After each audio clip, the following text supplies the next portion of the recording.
nous allons parler de la dernière grandeur qui qualifie la lumière, à savoir son indice de rendu des couleurs, ou IRC. Parfois, ça apparaît aussi sous le terme RA sur des boîtes de luminaires.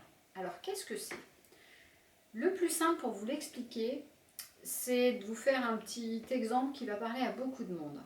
Qui n'est pas déjà allé dans un magasin, s'est acheté un beau t-shirt marron pour s'apercevoir en sortant dehors qu'il était kaki? Et bien ça, c'est dû au fait que dans votre magasin, il y avait un mauvais indice de rendu des couleurs. Alors je vais devoir vous expliquer comment ça fonctionne. Lorsque vous diffractez de la lumière du jour à l'aide d'un prisme, en fait, vous allez retrouver toutes les couleurs de l'arc-en-ciel. C'est ce qu'on appelle le spectre visible de la lumière, et c'est le mélange qui va du rouge, orange, jaune, vert, bleu, violet. Ce mélange de toutes ces couleurs vous donne la lumière blanche. Alors la lumière, comment ça marche?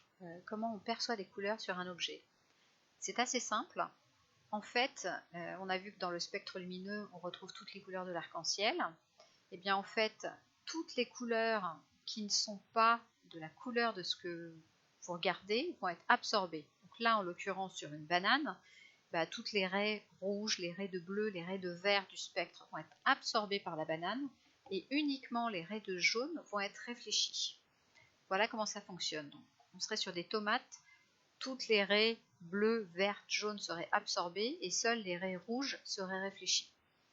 Donc un objet, vous percevez sa couleur à partir du moment où elle peut réfléchir dans le spectre lumineux qui lui tombe dessus sa propre couleur. Donc quand vous êtes à l'extérieur sous la lumière du soleil, vous avez un spectre continu. C'est-à-dire que vous allez retrouver toutes les couleurs possibles et imaginables. Vous aurez toujours un merveilleux indice de rendu des couleurs. Par contre, sur certaines sources que nous fabriquons, eh bien, on essaye de recréer ce spectre, mais il n'est pas toujours parfait. C'est-à-dire qu'il y a des trous, comme dans le spectre que vous voyez à droite sur la photo. Et en fait, le problème, c'est si la couleur de l'objet que vous êtes en train d'éclairer se trouve dans un des trous du spectre, vous ne pouvez pas rendre sa couleur exacte. On revient à notre exemple de t-shirt qui était marron dans le magasin et qui se trouvait de kaki quand on est à l'extérieur. Donc l'indice de rendu des couleurs, qui est donné à partir d'une base 100%. 100% c'est un indice parfait de rendu des couleurs, on va dire que c'est l'éclairage extérieur. Il faut savoir que les lampes à incandescence et les lampes halogènes ont de très très bons indices de rendu des couleurs de l'ordre de 98%.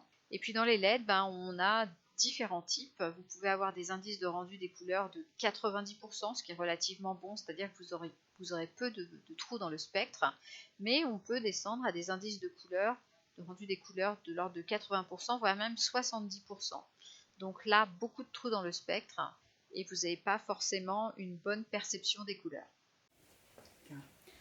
En résumé, il y a des pièces de la maison où on favorisera un meilleur indice de rendu des couleurs, tels que votre salle à manger, votre salon, où vous pouvez avoir des photos d'exposés, des tableaux, où on va chercher à bien restituer les couleurs.